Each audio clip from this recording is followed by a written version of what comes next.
You count offering and count 5 naira. You ate puff puff 1,000.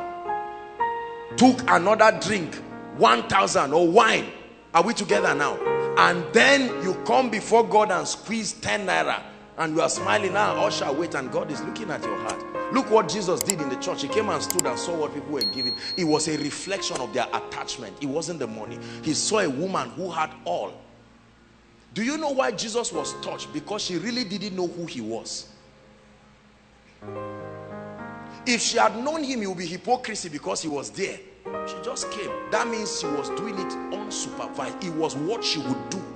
Whoever this God is of the Hebrews, I love him and I lay down everything.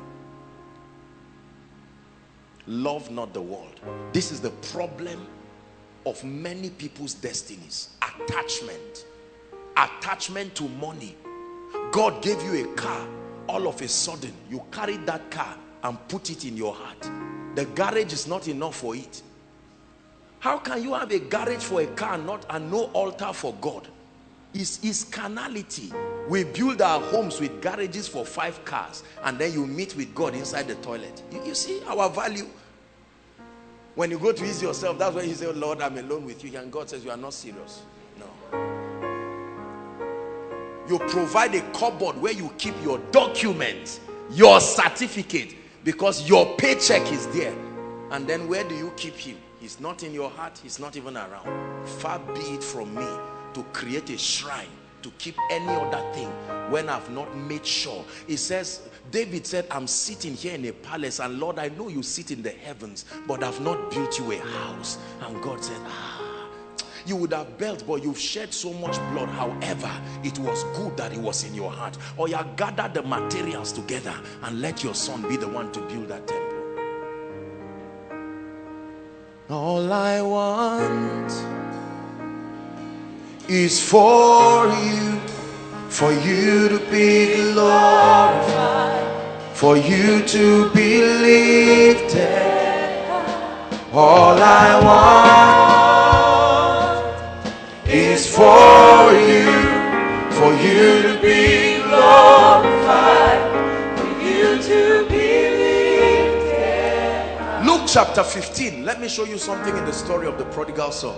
Luke chapter 15. Please give us verse 11. I found out that both the elder brother and the younger brother did the same thing.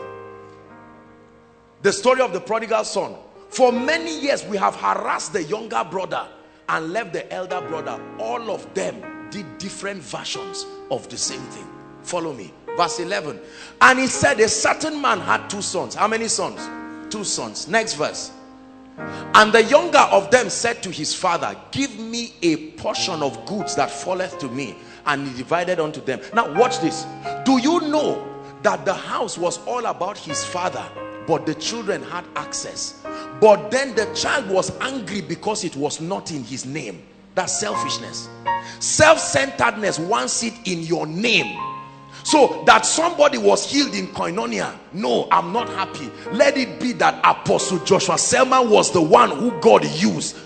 So I'm more concerned about my name being attached to the miracle than it is the God of heaven that touched the person. That's self.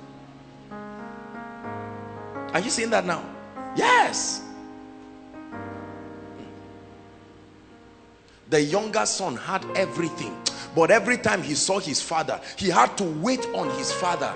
Daddy, I want something. And the father was okay, just a few minutes. I said, no, I want something so that it will be in my name. And said, Daddy, I'm tired of depending on you. That's what Christians do. Lord, I'm tired of waiting on you for this power. Give me this thing so that I can do it anyhow I want on stage. Why must I wait for you and worship before you come? Don't you know that it's falling my hand? After clapping for me and giving me water, I come and stand on the stage and I say, Lord, you have to come. Whereas people it's my t-shirt they are wearing with my face, not your face. So Lord, give me this power so that I can operate it independent of you. Prodigal son. He didn't want it. He wanted it in his name, meaning his control. The father said, all right, Everyone that asketh receiveth. Now watch this. It says, and not many days after the younger son gathered all together, he took on his journey. Are you seeing? He did not want submission.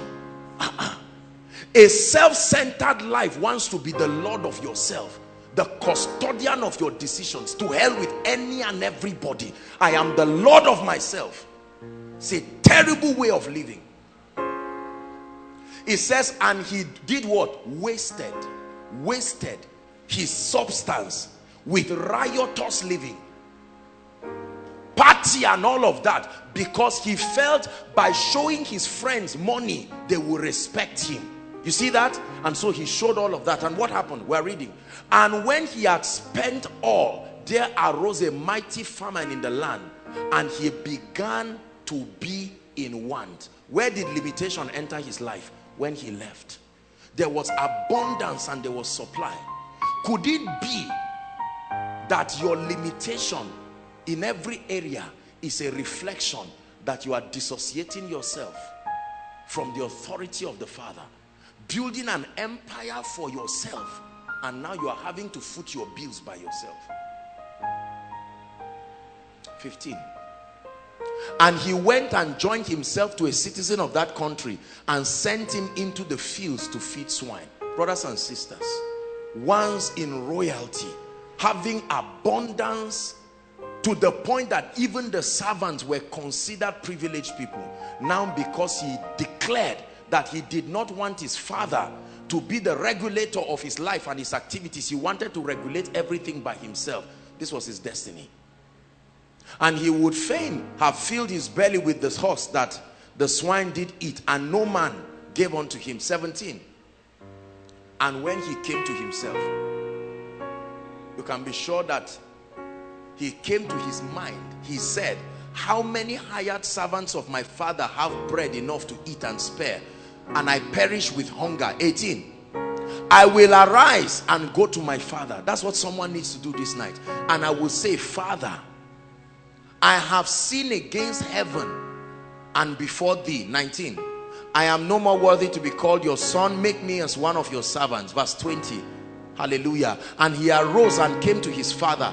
But when he was yet a great way off, listen, his father saw him and had what? Compassion.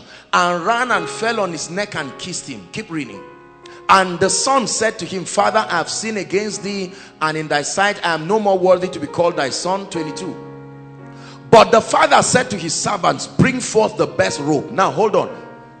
The elder brother is about to come now. So watch carefully. Bring forth the best robe and put it on him, and put a ring on his hand and shoes on his feet. 23. And bring hither the fatted calf and kill, and let us eat and be merry. Why? For my son was dead and now is alive. To be separated from the authority of God is death. To be carnally minded is death. You see it there. But to be spiritually minded is life, and with it peace. And he was lost and is found, and they began to be merry. Scene 2. Now the elder son was in the field, and he came and drew nigh to the house and had music and dancing. The guy we always say he's innocent. Let's examine him now. And he called on one of the servants and asked what these things meant. 27. And they said unto him, thy brother is come, and thy father had killed the fatted calf, because he had received him safe and sound. And he was, help me, and would not go in. Therefore his father came out. Whoever that father is must be a good father. The father left the party and came out and met him and entreated him. 29. And he answered. Now watch this. You see this? This is what the boy said. Lo, many years do I serve thee, neither transgress I at any of thy commandments, and yet thou never gavest me. So two of them wanted ownership. It's just that one had it secretly in his heart, and another verbalized and said, give me. Two of them had the same lust. It's just that one was vocal enough to manifest it, whereas, and was he not eating in the house? Was it not celebration that was going on? Was it not a calf that was, but he said, let me go and make merry with my friends. Is it not the same thing the younger brother was doing? Two of them were expressions of the same thing.